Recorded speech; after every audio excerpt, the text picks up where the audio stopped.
J'ai été notre engagement à travailler de concert avec vous, avec toute la détermination nécessaire pour améliorer le quotidien du public de la nation et faire en sorte que chaque enfant, sans distinction, puisse voir ses droits respectés et son potentiel pleinement valorisé.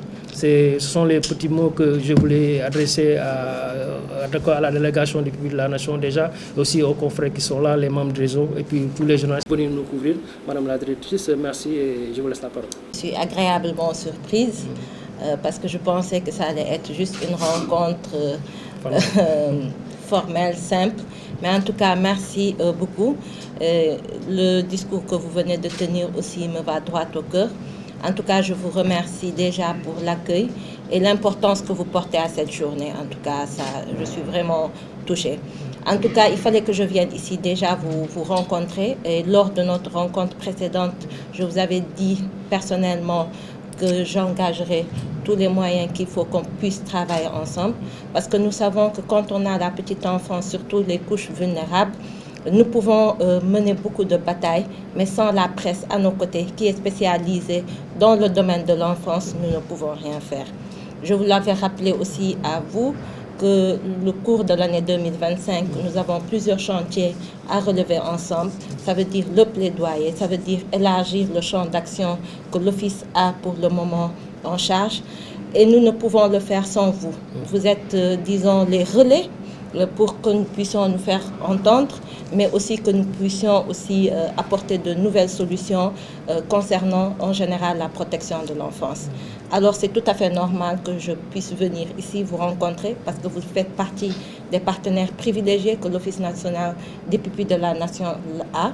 C'est vrai que nous avons des partenaires techniques mais financiers, mais nous avons aussi besoin de vous parce que comme je vais me répéter encore une fois de plus, tout ce que nous aurons à faire, tant qu'il n'y a pas un relais fiable, surtout des journalistes spécialisés dans le domaine de la petite enfance, dans le domaine de la protection, nous ne pouvons rien faire. En tout cas, j'espère que vous serez présents et voyons aujourd'hui toute la mobilisation qui est faite autour de ça. J'imagine que le jour J, vous en ferez encore plus.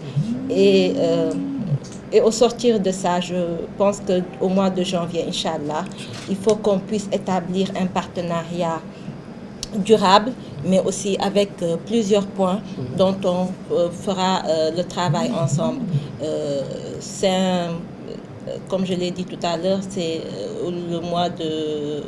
le cours de l'année de 2025.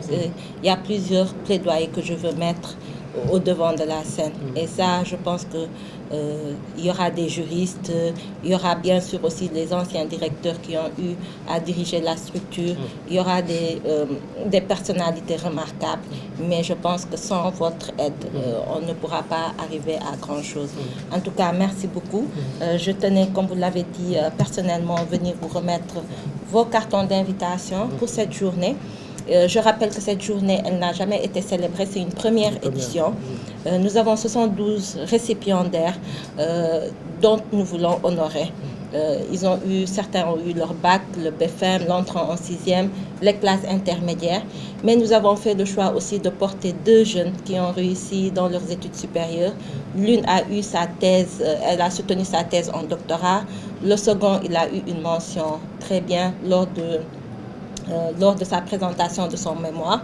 Et nous voulons les porter en exemple, déjà pour dire à ces enfants que la vie peut être difficile, mais que nous avons la possibilité de réussir et que l'Office national des pupilles de la nation, grâce à l'État du Sénégal, même si on ne peut pas tout faire, mais nous essayons au maximum de les accompagner.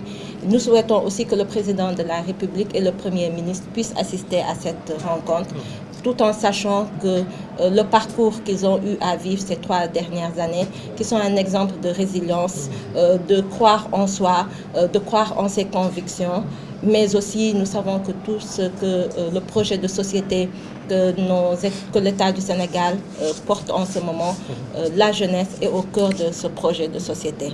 Merci beaucoup, merci pour l'accueil, ça me va droit au cœur. Merci beaucoup, je suis vraiment émue. Merci beaucoup.